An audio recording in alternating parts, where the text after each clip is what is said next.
The minutes are approved. Next, we have the minutes for January 2nd, 2018. Is there a motion to approve those minutes? So moved.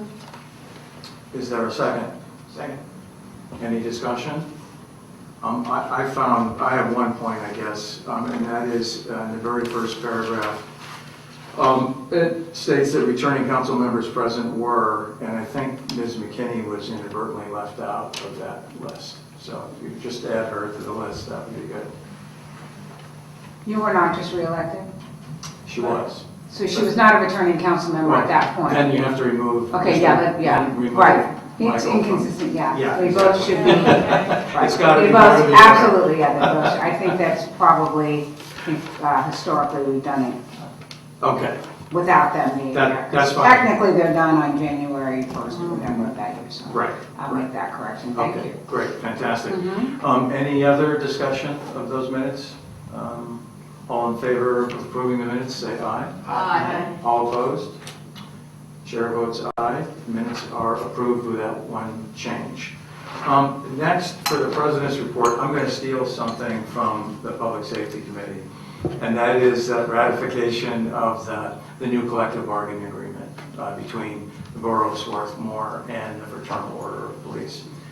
Remember, we discussed that in December, actually. And we were planning on voting at the legislative session in January, which was canceled because of the weather.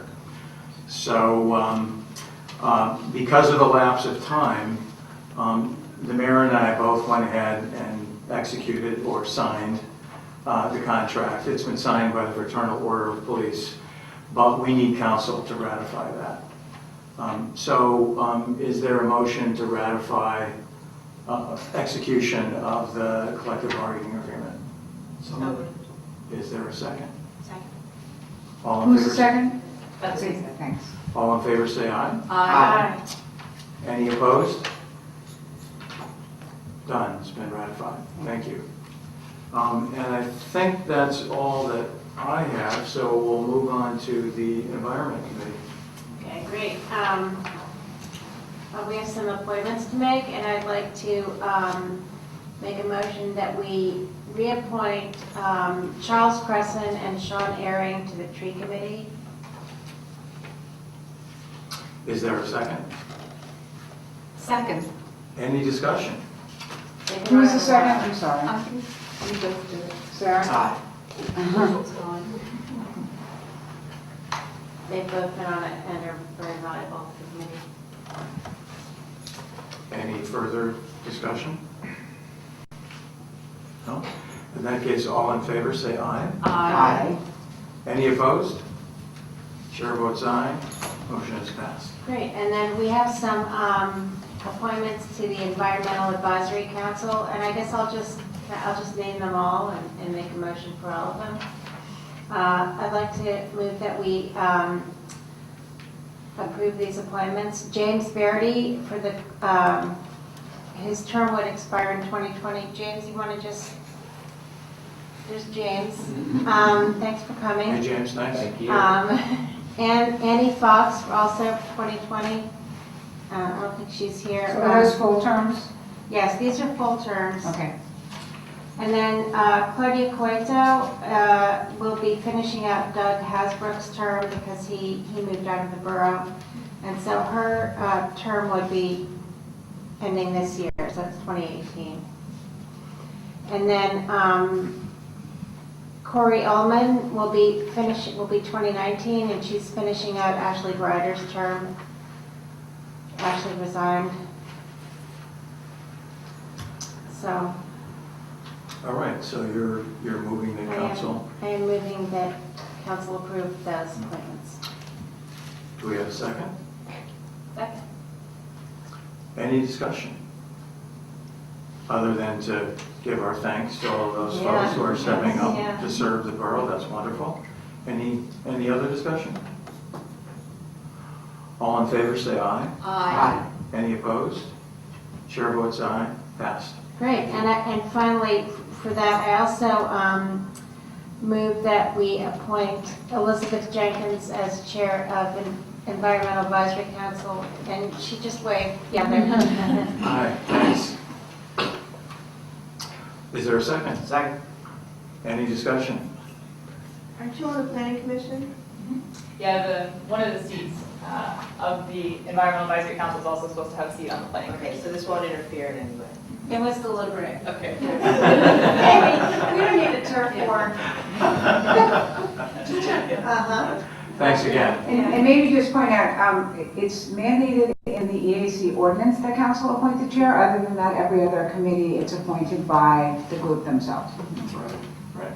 Thank you, Jen. That is Different? different for some reason.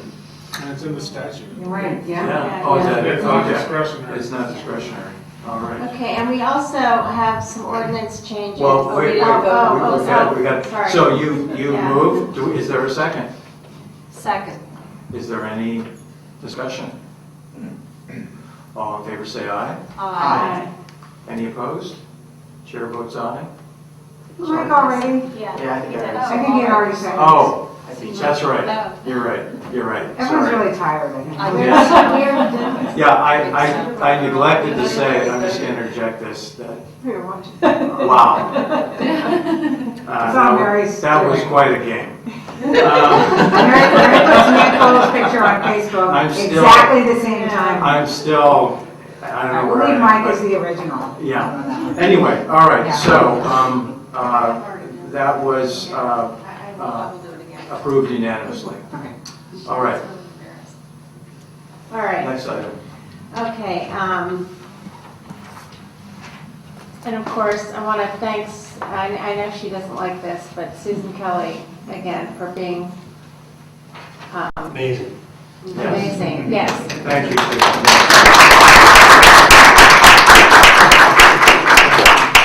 I know she doesn't like the attention, so. But you're Too getting. bad, anyway. too bad. All right, so we do have some ordinance changes for the EAC ordinance. So I think you have been sent a copy of that. Mhm. The Environmental Advisory Council was formed by this ordinance, and it's been the same since 1998 when it started. And so some minor adjustments have been made. And if you'll go down to 274.3 membership terms and compensation, down to number 3, can you see the new? Yes. Okay. Members are required to attend at least 9 meetings in a calendar year. There was an attendance problem over the years, and so this makes expectations clear. And then under C, the associate members need not reside in the borough of Swarthmore. They are required to attend at least 2 meetings a year. And then I think that's Is that all. Calendar year, there's a calendar year. for- Oh, yeah, the chair, under organization duties, the term for the chair is for 1 calendar year, and it could be renewed, and that was never specified. You have one more thing, I think, or did you? So about the stewardship of the park. So when we were looking over, and you can pipe up if you need to, Ross, but the Public Works and Parks Committee, when we were looking over that, it kind of was deemed maybe best to just not say anything instead of codifying that the EAC maintains stewardship of the park. Do you want to speak to that? Okay. So it's out. It's out. It's out. Right. I had a question about Sure. the requirement, the minimum number of meetings Yeah. that either members or associate members have to attend. Is there, this is maybe more a question for Bob, I don't know, is there, An enforcement mechanism? Yeah, is that going to pose a problem in any way, to have that kind of a requirement? I know Bob doesn't like that language. I don't know that there is an enforcement mechanism. Each appointed body commission has different rules on whether members can be removed or not. Generally, staggered term boards, you're not allowed to remove members mid-term. So it's really just kind of a bully pulpit provision, that's intended to give a directive, and there's not really much you can do. There's not much you can do about it. It's not compliant with. But there's no, that in and of itself doesn't pose any kind of a problem, do you think? I don't think so. Okay. And so we'll vote next. You have to advertise it. Yeah. You have to advertise. And next week we'll go to advertise, vote on it I next have a month. question. Yeah. 270, the organization and duties, the addition about the term is for the calendar year and it may be renewed. Is that at Borough Council's discretion? The renewal? Well, yeah, Yes. because On the chair? the chair is appointed by Borough Council. Because the way it is now, I just think if that's what it is, maybe we want to add at Borough Council's discretion. I'm sorry, I'm not used to sitting here. Otherwise, it seems like it could be at the chair's discretion, which, Right, it's not how it's supposed to work. no, I don't think Okay, I that's mean, that the could intent. clarify. Mhm. And I had another question about something that is not highlighted. Is that okay?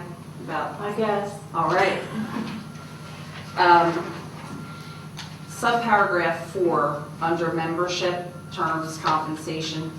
This is probably minor, but I know we're supposed to have a member of the planning commission on it. There's a seat reserved, and then a member of Scott Arboretum. Yeah.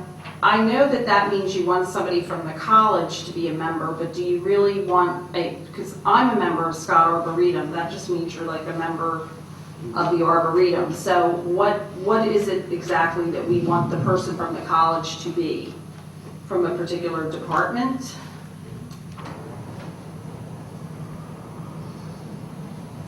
Staff.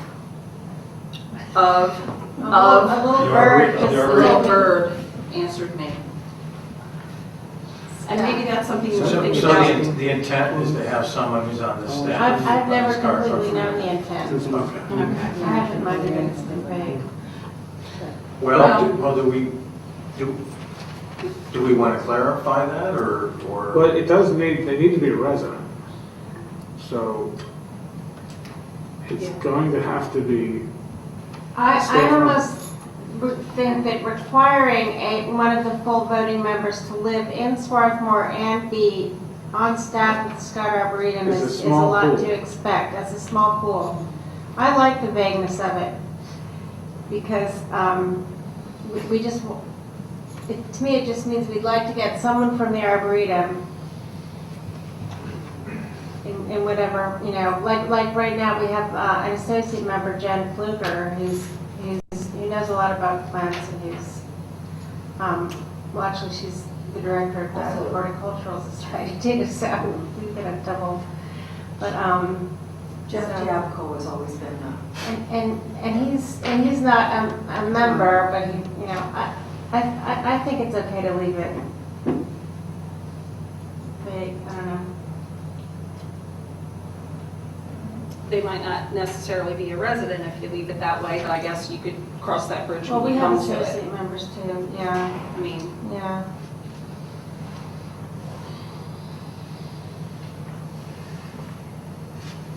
Could say employee of the Scott Arboretum. It says whenever possible, so that's, it's another does sort of. that mean It's anything? another sort of bully pulpit sort of thing, where it doesn't, where possible means it's not a requirement. right. That it's Right. kind of, this is a wish list and it's not. Yeah, well. Well, then if so it's it a is wish list, Yeah. then we might as well leave it. Yeah, yeah. Yeah, leave it as vague as you want, I think. I guess. It's just hortatory, as they say. Yeah. Thank you.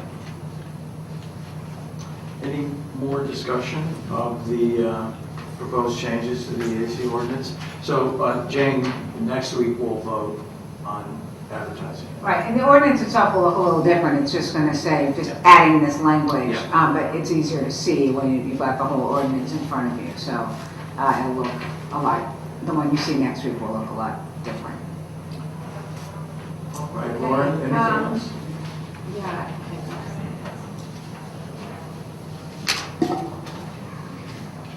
Okay, the Environment Committee report.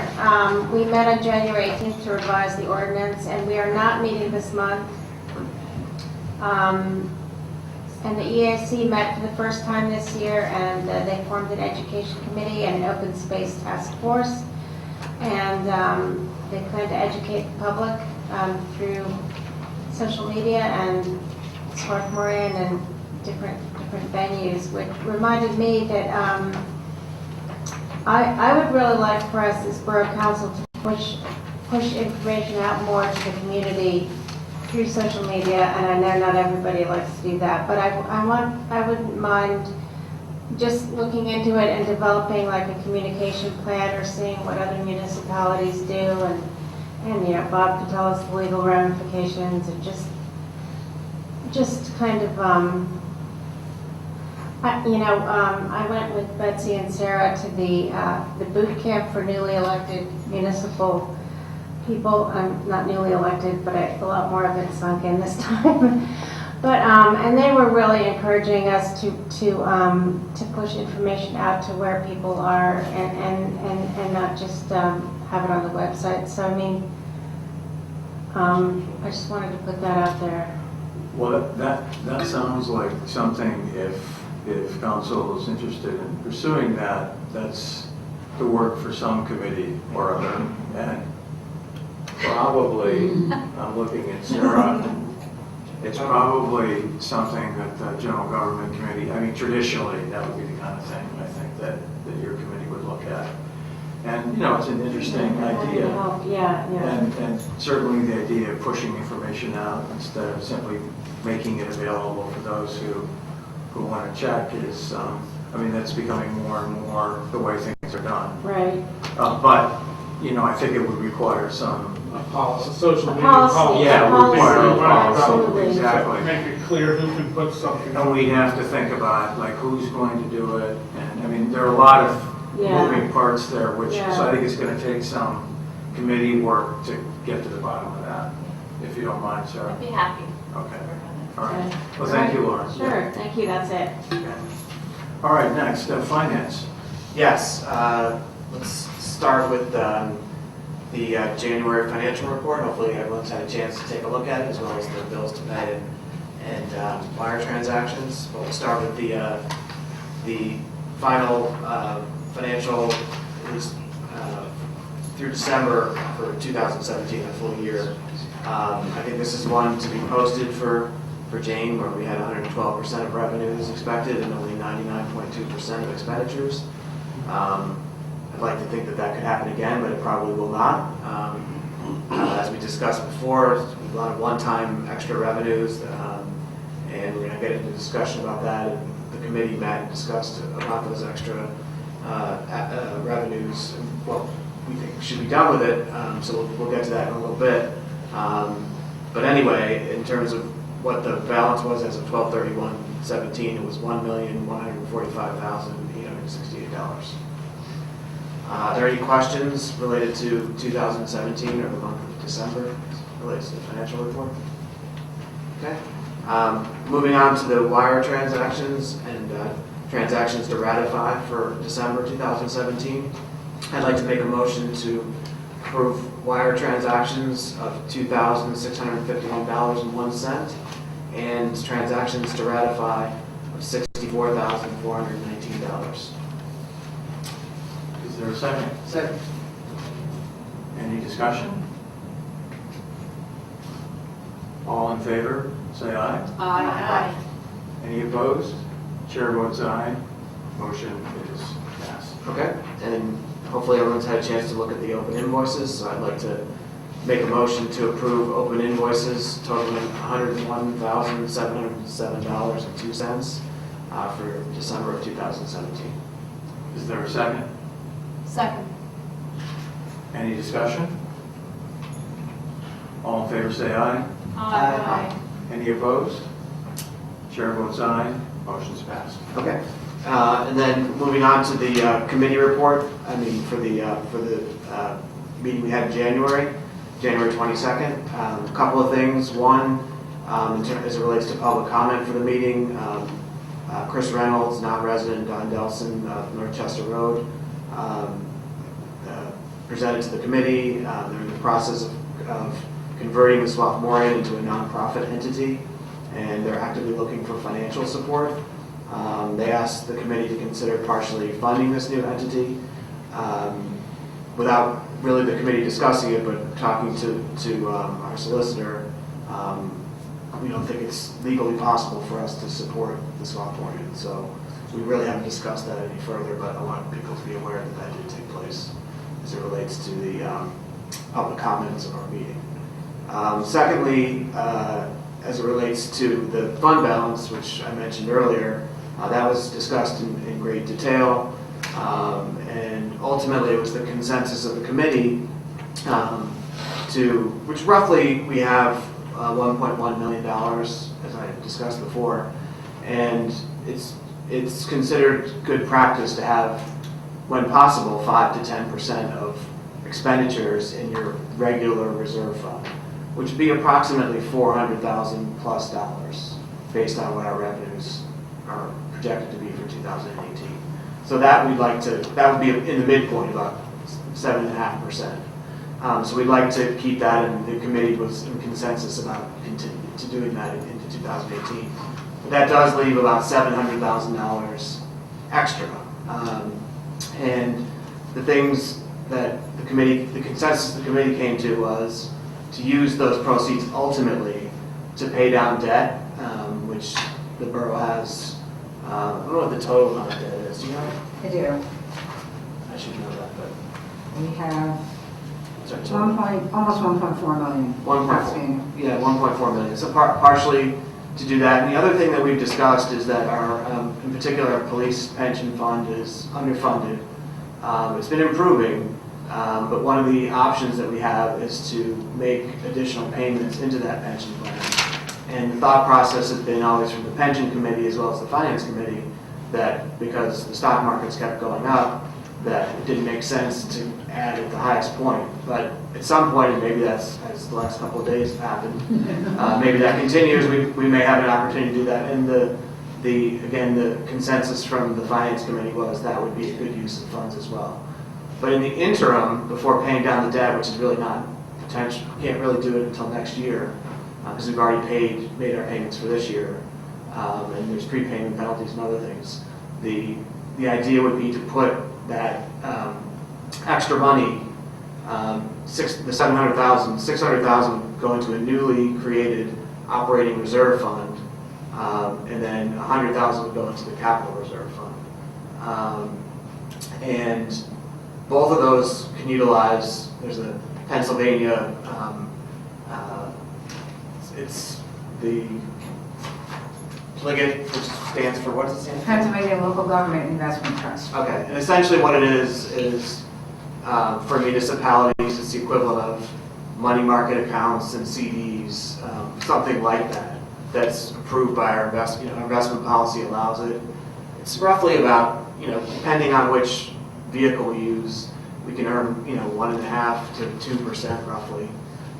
Which used to be a lot closer to zero. So the idea ultimately is that we would utilize those $700,000 in those PLIGIT accounts, depending on which the time. There's going to be some different time structures in terms of laying it out for the year, but ultimately it's to pay down debt next year and/or contribute to the pension plan. So I guess. To make the final part is that I do need to make a motion to create this operating reserve fund. We do not have one currently, so that approximately up to $600,000 would go into that account. And again, those proceeds would be invested in these PLIGIT accounts. Probably some portion would be in like the money market equivalent, and then we'd probably have some with a little bit longer maturities in order to capture a little more yield. It's a lot. But the consensus of the committee was that's the direction we want to go. So I'd like to make a motion to create an operating reserve fund. Is there a second? Second. Any discussion? I like, Well, Yeah, sorry, that was- how does that have to be done by resolution, or is that a new ordinance? It seems like it, no? There's no No, new this, ordinance, I mean, just this saying, is, okay. this is Yeah. something I just learned tonight. I was not aware of this requirement of Pennsylvania Borough Code, but it is such a rare problem to have too much money. Yeah. It's the first time I've ever experienced it. But there's a provision in the Borough Code in the list of powers that, councils have. One is to create and maintain a separate operating reserve fund from appropriations to be made to meet emergencies, et cetera. It doesn't say that you need to do it by resolution or by ordinance, so I think the motion is sufficient. Okay. That was my question. Thank you. I just wanted to comment on our committee discussion that the intent here is that ultimately putting these funds into the places where they're going and then paying down debt will benefit the overall budget of the borough, and that will then be a very fiscally responsible way. If there are things that need to be paid for, people come in through the committees and ask for things, and then there'll be more money ultimately available in the individual committee and council approvals because the budget will be in a better position. Right, I think, yeah, you bring up a good point. I'm glad you did. In that ultimately it could be for that, or in theory, if because we're paying down this debt, not only does it free up potential expenditures, but maybe it limits taxes as well. So instead of trying to do something in 1 year, it's going to spread that out over, many years, where we're going to be lowering our spending for interest in particular. So it could be either one. Or both. Any more discussion? If not, I'm going to call for a voice vote. All in favor of establishing this operating reserve fund, say aye. Aye. Any opposed? Chair votes aye. Motion is passed. Okay. Thank you. We will not be meeting this month. If I could, I'd like to return just for a sec to the Swarthmore issue.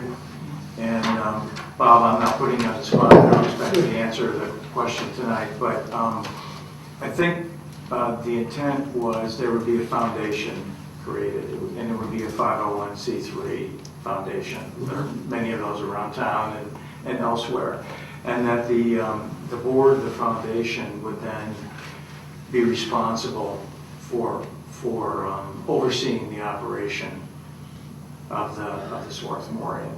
And so I think the idea was that in asking for support financial support from the borough, whether it be a small amount of money or however much it is, that money wouldn't be, in a sense, it wouldn't be going to the Swarthmore Inn directly. It would be going to this 501c3 foundation. Does that? Again, not putting you on the spot, No, that's fine, would that make because any difference to your analysis? Not really, because when asked this question, I opened up the Borough Code. There is in the list of corporate powers, one of which was that one we just read. There's like 130 different things that are listed. There are things that the council is specifically authorized to appropriate tax dollars for and spend them.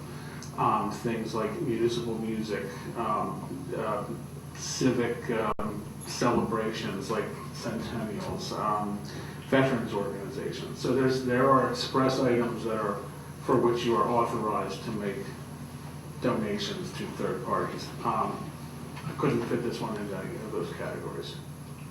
This is the foundation is for the purpose of supporting a newspaper in a nonprofit basis. To my knowledge, nothing broader than that.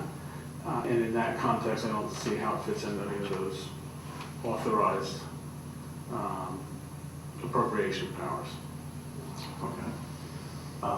And Michael, sorry, you said there would be no meeting this month. Correct. And Jane, it looked like you were... I was just going to say, just clarify just a little bit. Pennsylvania Local Government Investment Trust has been in existence since I think the 70s. and most municipalities do use them. Our money has been in sort of the most general money market account, and now that interest rates are up, we took a little bit closer look at what some of the options are for longer term investment. So it's not like we're taking our money out of PNC or Bryn Mawr Trust and all of a sudden putting it in a new facility. We're just making use of some of the longer term options for a chunk of money that we really don't need for a little while. So just to clarify that a little bit. Yeah, it goes a year out. Yeah, it's like buying a CD. Like we'll probably buy a 6-month and a 12-month CD because maybe the rates will go up, and it's very easy for us to move money around and play it. So that's all. Thank you, Jane. All right, Sarah, general government.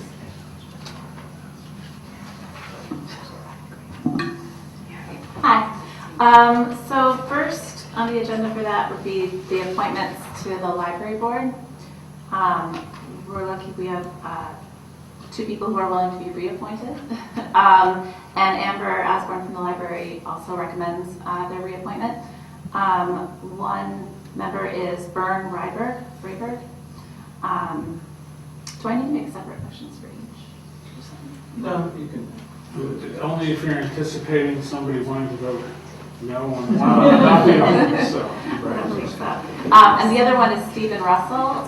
Both of these members have already served at least 2 3-year terms, and they're willing to do the next 3-year term. So I'd like to make a motion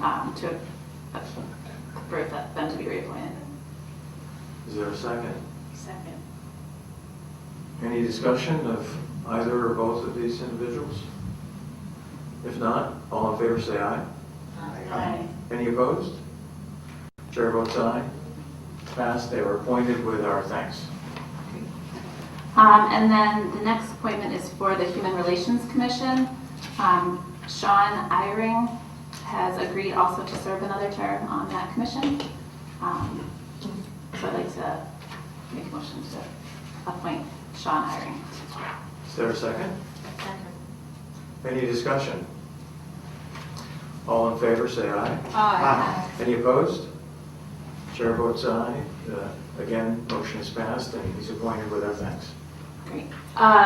So moving on to the committee report, we actually, the General Government Committee met last Monday, on the 29th, and we were able to get updates from several of the people that report to the committee. So first, I would like to mention Linton Staples sent an update in for the Senior Citizens Association, and he highlighted 3 things that they're working on right now, which is they're looking to hire the position to work with the Senior Citizens Association, primarily on things to implement the Aging in Place Task Force recommendations like the time bank. So they're looking right now, the job, I think I saw the job ad posted this week. So that's one thing. The next is, I don't know if you've seen, there's a link for community resources now on the borough website, and it's very comprehensive. There's at least 100 resources listed. It's amazing, actually. I think it's very comprehensive. It's, specifically targeted for senior resources, but it, also benefits the general community. And so people should check that out on the borough website. And then the Senior Wellness Fair is coming up March 24th. It'll be at the Inn. And they're working really hard to put on a pretty good comprehensive fair. And it's, again, targeted for the needs of seniors, but should be beneficial for the whole community to attend. Then for Town Center, Anita Barrett shared an update, and she highlighted that there's a lot of increasing revenue from one-card purchases at different borough businesses this year. So that's been beneficial, as well as there's a 41% increase in visitors to the farmers market from 2016 to 2017, which is, if you think about it, pretty huge, 41%. So it's great, but Town Center is now organizing a meeting this month between the merchants and also the farmers market organizer. Just kind of have a dialogue to plan for the upcoming season. And so that's what's going on. And then the Public library. So Amber Osborne was at the meeting too, and she shared the library's annual report with us. She also reported that the library is purchasing 24 preloaded e-readers, which is funded by a Rotary Club grant. And they're going to be preloaded, and they're different e-readers for different age groups and available for borrowing from the library. And then they are also hosting a new monthly ESL conversation group. They have the Spanish conversation group and a French conversation group at the library right now, but they're also adding an ESL, English as a second language, conversation group. And they also talked about their upcoming 5K that's going to be on April 7th. It'll probably be a lot like the one from last year that was pretty successful. They're going to partner again with Helen Kate Burness. Library in Wallingford, which has been pretty beneficial to work together with our local neighbors. And as for permits, that's your, Jane's going to go over that, I think, permit applications. Well, I think your report is good, and then on the manager's report, they'll be listed as upcoming events. But if you want to mention that you talked about it in community, that's great. Yeah, so we did. We talked about the application for the 5K race, and the committee agreed that the application was pretty routine, and it's like last year. So that's going to keep on moving through the permit process. Also, we also heard from the Community Arts Center Fine Arts and Crafts Festival. Paul Downey was here, and he talked a little bit about wanting to have a permit again, similar to last year, except he wanted to remove to lift the restriction for minimum clearance at a business entrance along Dartmouth. So like there was a requirement that said that you couldn't block any of the doors or entryways at all with any kind of tables on the sidewalk. No, not on the sidewalk, on the street.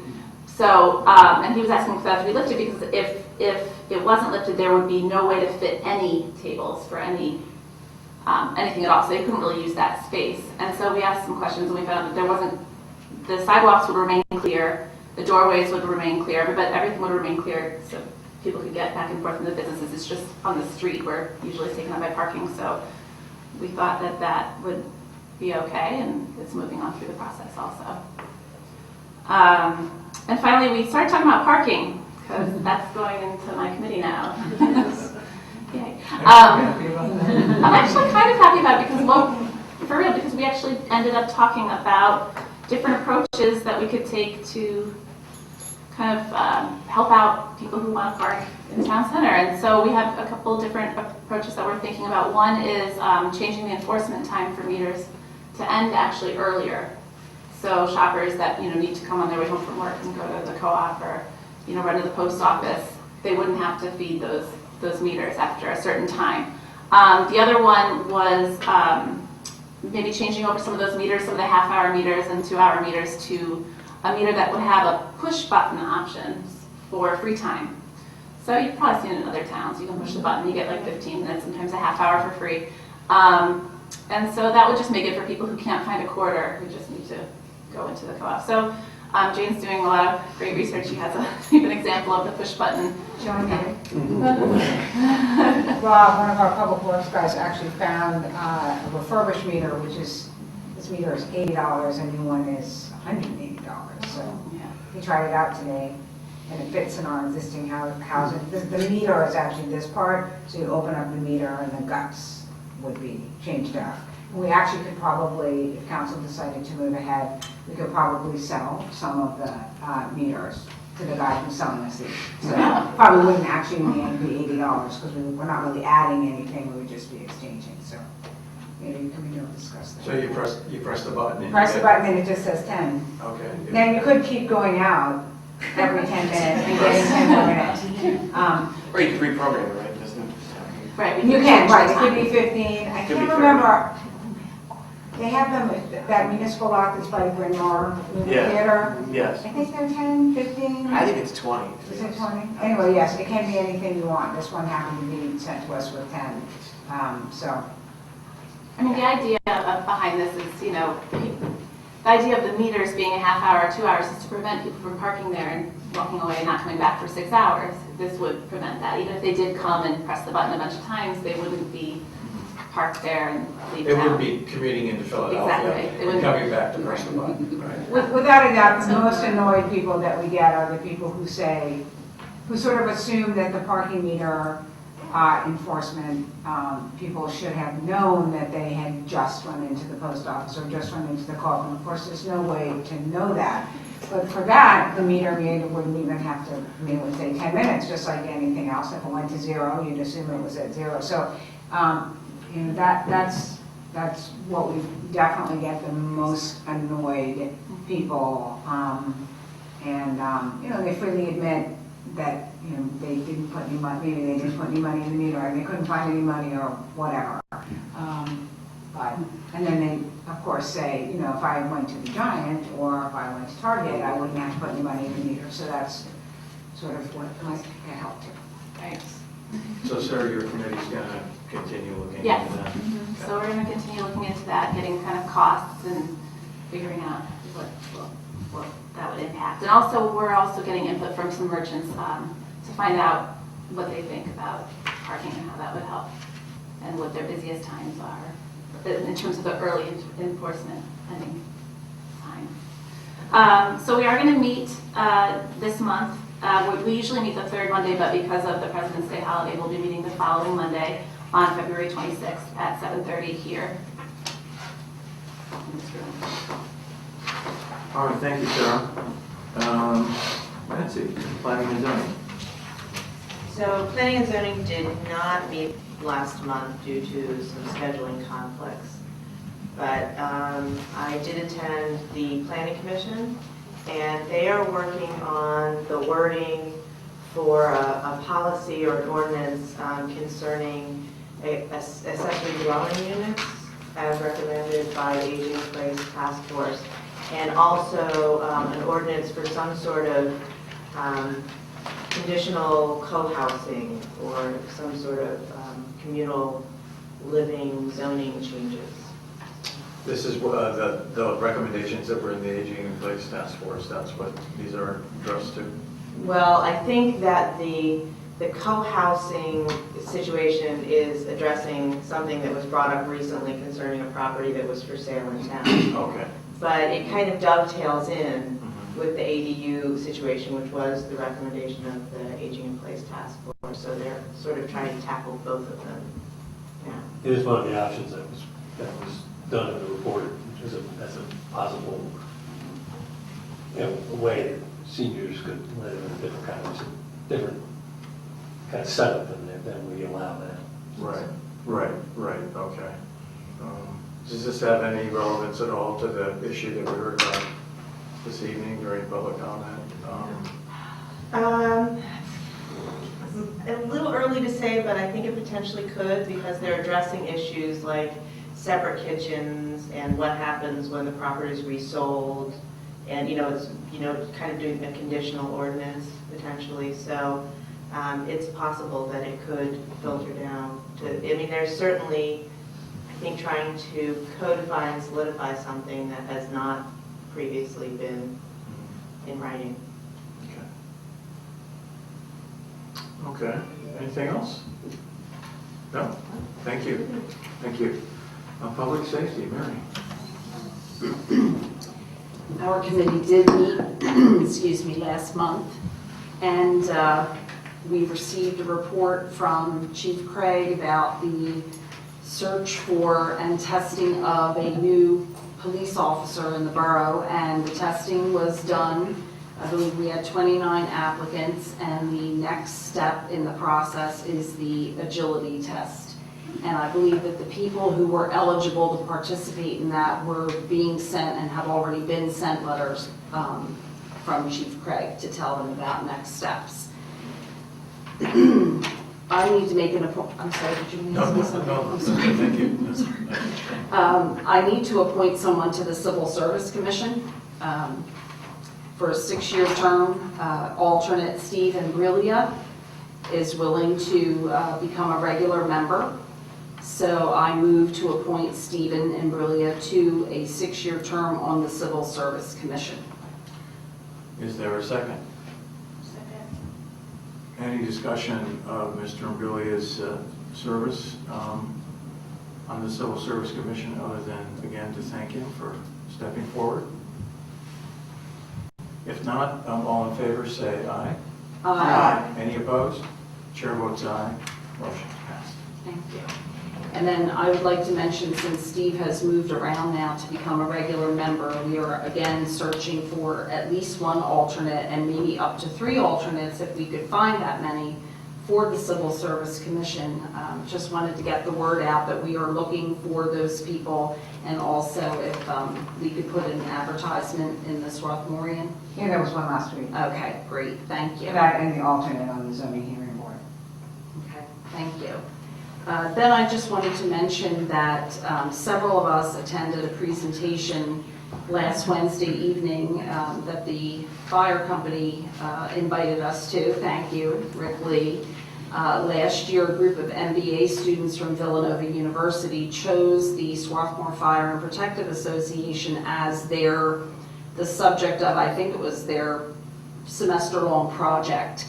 And what they undertook to do was do a survey of people to get their ideas about how they view the fire company, how they use it, if they've even ever heard of it. And the presentation was really very, very well done. I think several of us took the packet that was given out if anybody wanted that. I think, is that on the borough website by any chance, Jane?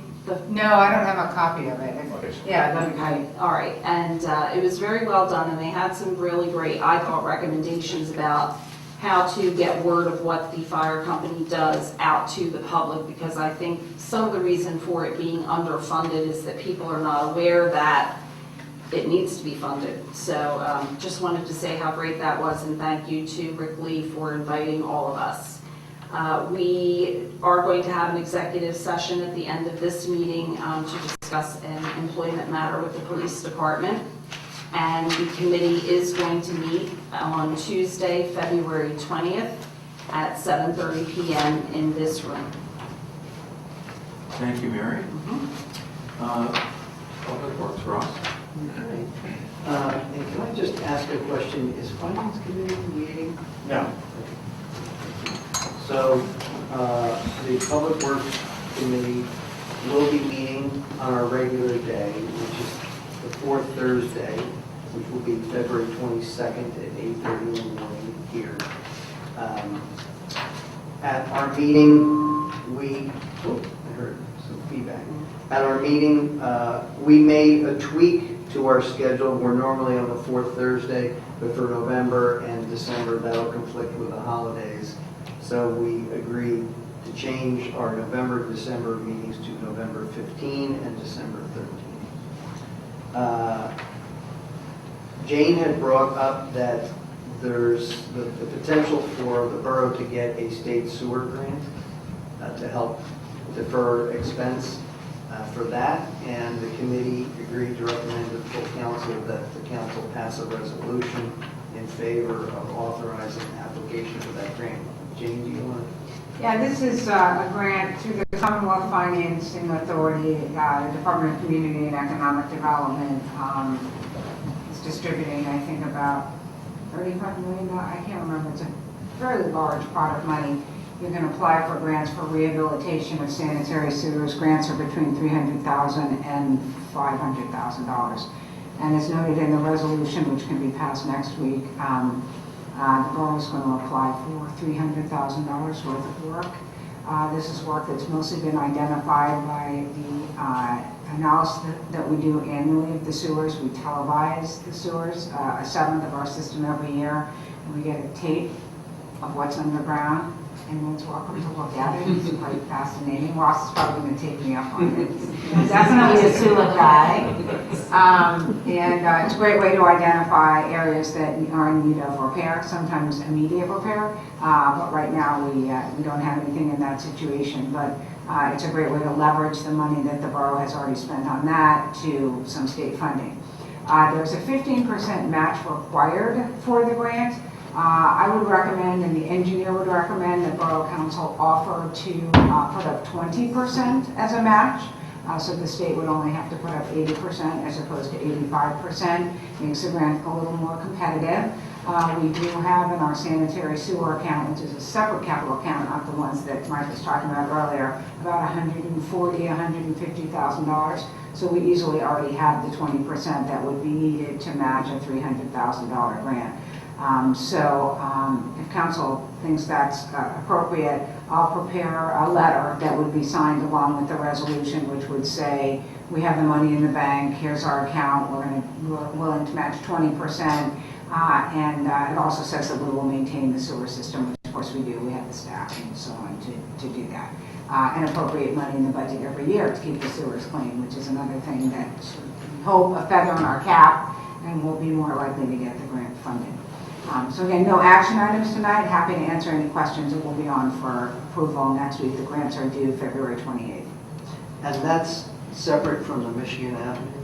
Michigan Avenue is the sewer that we're repairing. Yes. Yes. We are not worried. That's one of the ones that, probably the biggest one that would be in Grant Pod. Yeah. That's about $100,000 repair.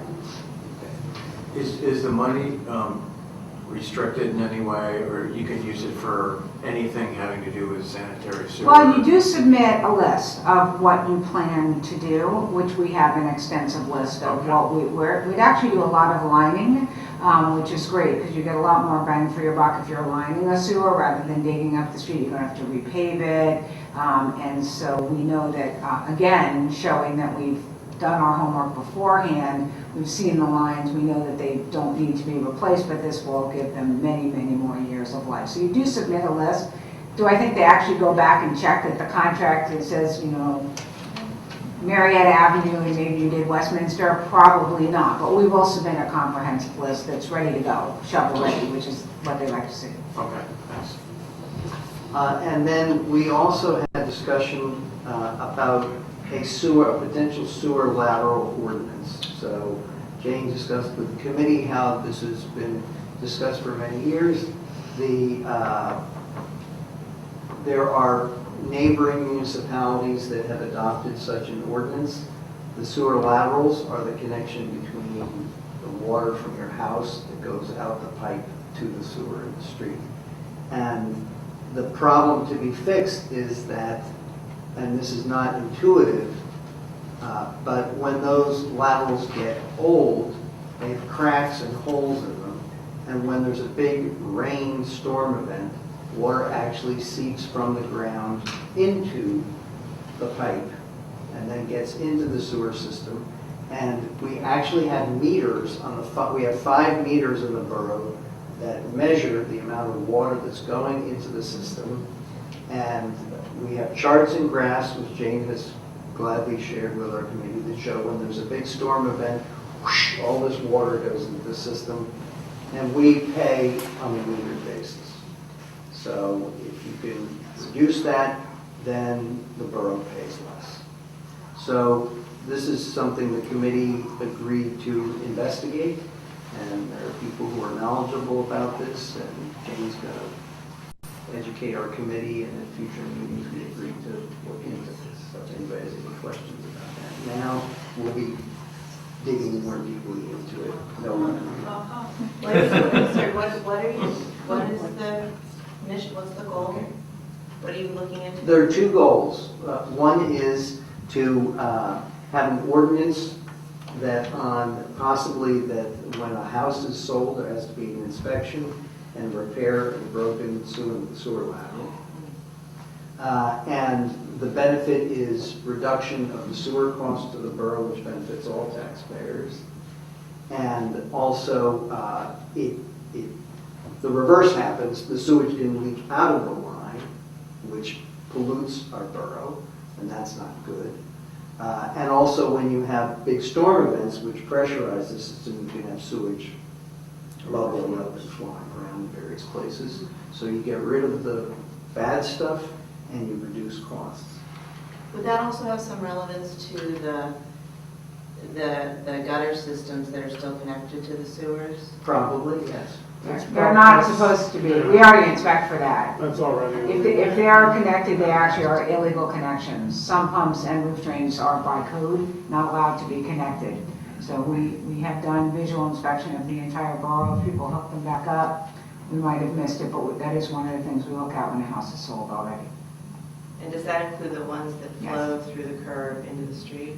We actually don't allow those anymore either. They're grandfathered in. The reason we don't is because they kind of rush water into the gutter and then they get into the stream, they carry all that road gunk with them.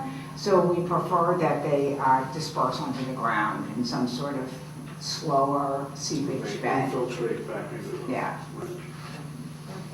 So then finally for the committee, Cozy Rolls reported, Public Works foreman, that the gazebo roof in Wilcrum Creek Park has been repaired. And I think, Jane, you mentioned somebody has offered to paint it, or somebody mentioned I something. think that's right. I mentioned. Yes. Yes. Were you at the Sue meeting? mentioned it. Yes. No, I was Yeah. at the meeting, but Yes. I think we talked about it. Yes. Yeah. So we'll get into that. And we had previously authorized the purchase of a borough truck to replace the one that's falling apart, and that should arrive in a couple of weeks. And there was also mention that Ridley actually is having to buy some salt. It's Rutledge, actually. Rutledge Borough.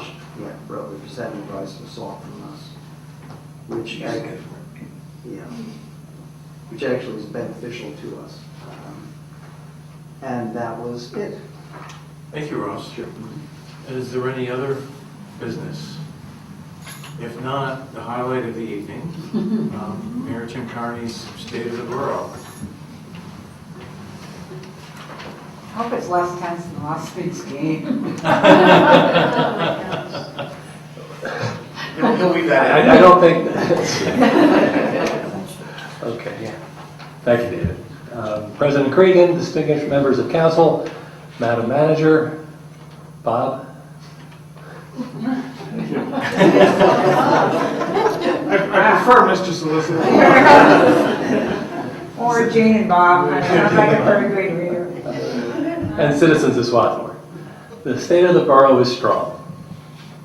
Once again, our fiscal house is in order thanks to the leadership of Councilman Michael Carey and Manager Jane Billings. We will not be raising taxes this year. Borough taxes. We have no control over school taxes. We continue to make strides towards improving the community of Swarthmore, always keeping in mind the characteristics that we all admire. One change in our tax bills that people will notice is that we have separated out the fire tax as a line item. It's important to note that this is not an additional tax, just an itemization of the taxes we already pay. Residents will see that approximately 13% of our local taxes go to support our fire service. Now, it's important to note that this is money that you've been paying to the fire company already. This is not a reason you shouldn't support them in their fundraising activities, because the fire department needs more money than the borough is able to give. And you will be seeing some changes in the future regarding the fire department as the volunteer levels are dropping and we see the need for more full-time firefighters. So please support our fire company. We should note some new additions in town this year. Anita Barrett is not new to town, but she's new as town center coordinator and really did a kind of a really stand-up job. We welcome Headstrong, Nick's house, which they've done, I think, a beautiful job of renovating that house and getting it ready for, I don't know if they have anybody yet, but I think people are coming soon. And we should also make note that liquor referendum passed, so we are officially no longer a dry town in Swarthmore. I think in a sort of reminder of our Quaker roots, we learned a lot about Mr. Biddle and his deed restrictions, and that's something that the co-op and some other people are working out. I note the retirement of two of the Davids off council, but in particular point out David Grove, who retired as president and had 20 years of volunteer service to the borough in many different places. David's still around town. I see him in the coffee shop every once in a while, which is always a good thing. And we'll miss having him here on council and involved in the borough.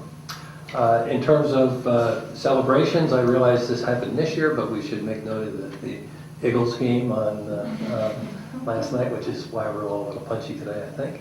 And I also wanted to point out that our own Mary Walk and her breaking through the whatever ceiling it was in politics in the county, first Democratic registered wills, and the leading vote getter in the entire county. Thank you. Point out, way to go, Mary. Thank you. So there's much to look forward to in 2018. We continue to work on implementing the recommendations of the Aging in Place Task Force. I thank Council for endorsing and supporting these initiatives to make Swarthmore an even more age-friendly town. I'm excited by the continuing movement towards a more pedestrian-friendly town. After a number of delays, and as soon as the weather improves, we should see work finally begin on the 3 key intersections and the traffic calming on Yale Avenue. I continue to hope that people will actually start stopping at the crosswalks and allowing people in the crosswalks to pass as per the state law. I like to wave to people when they almost run me down in the crosswalk when I'm crossing on Yale. Walkability is the attribute of Swarthmore that is most often singled out. And I do love going around town and seeing people out and about. Community, that one thing that's difficult to pin down is what I think makes Swarthmore a vital, caring, and attractive place to be, and a place that I'm proud to call home. So I welcome the new faces to council, and I look forward to another great year. Thank you.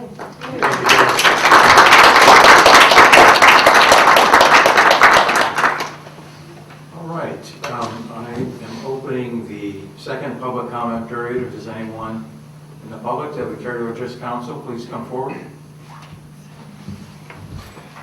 Good evening, Council. Rick Lee, 305 Chestnut Avenue. I do have a little bit of a concern in regards to the changing with our crossing guard at 320 in College Avenue.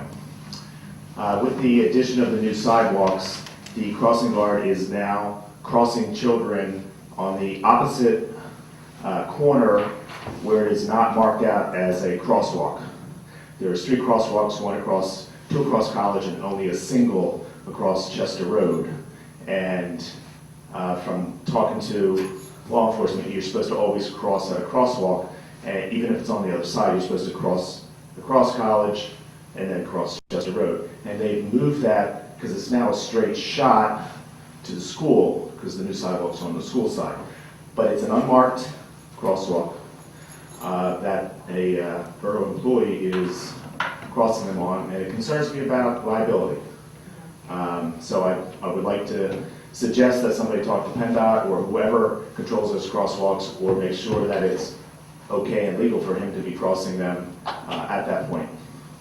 So you're talking, Rick, just to be clear, so you're talking about the, I guess it's south side? Yeah, the side where the sign for the Swarthmore College is. Right. There is no and there's obviously there's a traffic light there, but there's no painted. There is no painted crosswalk there at all. And so it is, prior to the sidewalks going in this summer, he always crossed them on the crosswalk on the Trinity Church side, and they would go down to the crossing guard at Princeton and cross over to the school. But now there's the new sidewalk that Correct, takes you all the but way. it is not a painted crosswalk, and so they are kind of technically not crossing in a proper crosswalk, and it just concerns me in the morning when I see that, that they've chosen that. Makes sense, but it's not a painted, listed crosswalk. Just FYI. The crossing guard actually did discuss that with the police chief. I think the chief believed that it was legal for them to cross there. However, they have asked us to put, they being the chief and the crossing guard, have asked us to put a crosswalk there. And we had planned to do so last fall when we were having people have thermoplastic resin to do the other crosswalks that will be done. So it is in the works to have that done. But I don't think it's illegal, particularly with the crossing guard. And you're supposed to stop wherever there's a 4-way, that's a controlled intersection. So I don't think the fact that there's not a crosswalk there makes it in any way illegal. It might not be a good idea, but it's not illegal.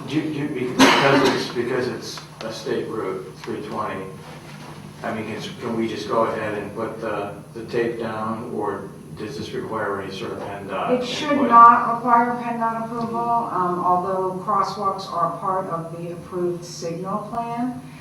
So we'll have to make sure that PennDOT is okay with that. We actually repaint those crosswalks. PennDOT doesn't do that for us. Okay. But it's, that thermoplastic resin is such a better material. Oh, yeah, it's much better than the paint. Yeah, in fact, I'm looking for a grant. Heidi Santaman, who's the new chair of council in Rutledge, thinks that there's a grant program out there for pedestrian accessibility, and that it would certainly be a good program for that. But I haven't been able to find it, so hopefully I'll be able to do that, because we would like to slowly convert a lot of our crosswalks over. We paint them every year. I know it looks like we do a terrible job, and they, haven't you painted that thing in 5 years? But it's just 8 months in and there's a lot of wear and tear, so. Great, thanks. Any other public comment? If not, I'm going to call the second public comment period closed. Jane, do you have a report? No, I would just like to say I was really disappointed that Mr. Grove, in spite of living here for a long time, is such a die-hard Steelers fan. Oh, yeah. Because he's from Johnstown.